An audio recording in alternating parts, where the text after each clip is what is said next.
Hello, air signs, and welcome to your daily focus tarot. Sorry I haven't been able to record for a few days. Happy Friday. At least it's Friday. So for what you should focus on today, we have Ten of Wands and Queen of Swords. And the Ten of Wands is about burdens. Spiritual burdens, mental burdens.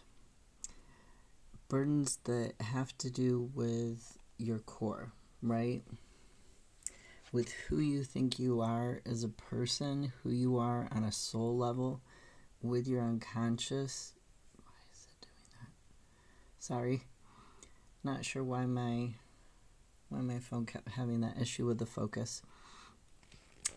I mean, maybe you're having an issue with focusing in on something, narrowing in on it, and how this is affecting you. And the 10 is a new beginning. It's the 0 of the Fool and the 1 of the Aces. So it's a new beginning, right?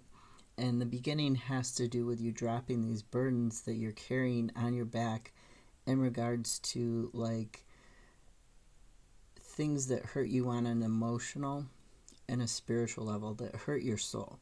Things like other people put on you, and you just started carrying them around because you believe them to be true, and now you're realizing they're not true. And for the clarifier, we have Two of Swords. Two of Swords, you see how she's sitting there with the sword. She's blindfolded. She's trying to use her intuition and put her passion in its place to try and come up with the knowledge on which way to go. So this can be a crossroads. It can be, making a compromise through using your intuition to find the answer, weighing your options. Do I go left? Do I go right? She looks kind of slightly more positioned to the left than the right. And the thing about this trail is it's like a horseshoe.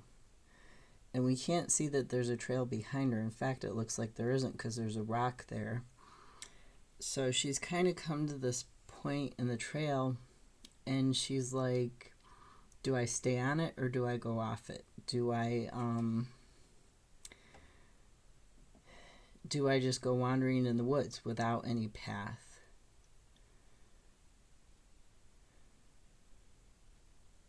And it's very odd, but I see like an eyeball there and a mouth there. And I've never seen that in this card. But it almost looks like there's some sort of monster or something in there. I don't know, that's weird. This could be that you're missing all the info.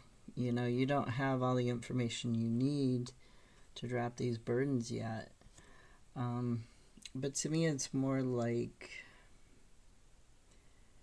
are you on the path that you need to be on? And how are you going to figure that out? It can also mean that you're not able to see the path. Your passions can be trying to get the best of you, or your fear of being vulnerable could be trying to get the best of you.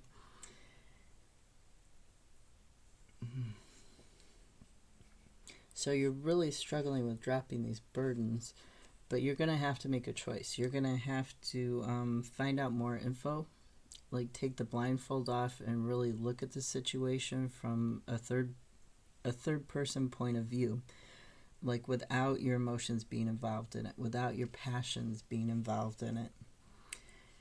And that's going to help you move on. Queen of Swords, this is a card of being organized, being unbiased in direct communication.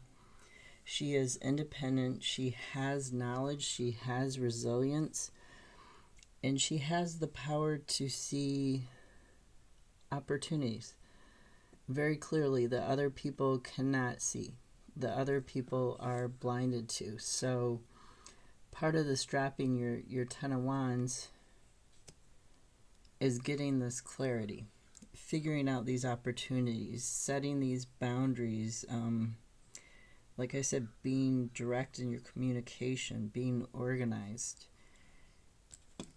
It can also sometimes it can also mean somebody who does witchcraft, or who's like a shaman that helps you see clearer. Now the clarifiers for this were the Six of Swords and the Ace of Wands. So this is all about steady, stable, new growth that's going to last you for a while. It's about being creative with this new growth. And it's growth that happens from your core outwards. It's growth that it's very deep and very spiritual, as well as being very mental. It's not something superficial. This is not like a fad or a trend that you're going to go through. This is like actual growth. And it's not temporary. And it brings a new beginning for you. And the Six of Swords, this is a card of getting balance and making small changes that are going to affect your life in a big way. And you're doing that by using your inner knowledge, by using this inner guidance to set you on a course that you need to be on here.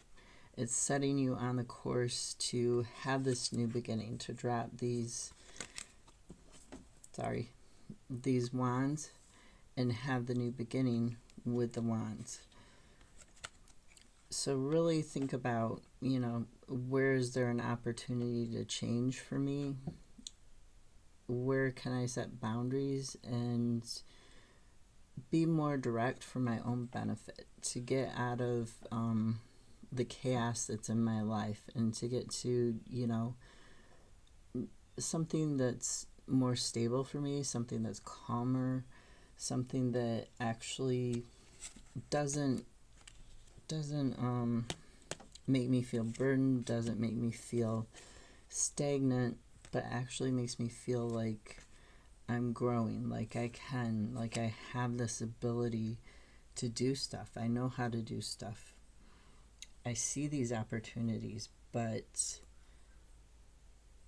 these burdens, these negative beliefs about myself and this indecision are holding me back. So you want to really focus on making these small changes that have a big effect in your life in the long term and that lead to your growth. Look for those opportunities. This card has both the sun and the moon, right? It has both forms of illumination. And that helps you grow.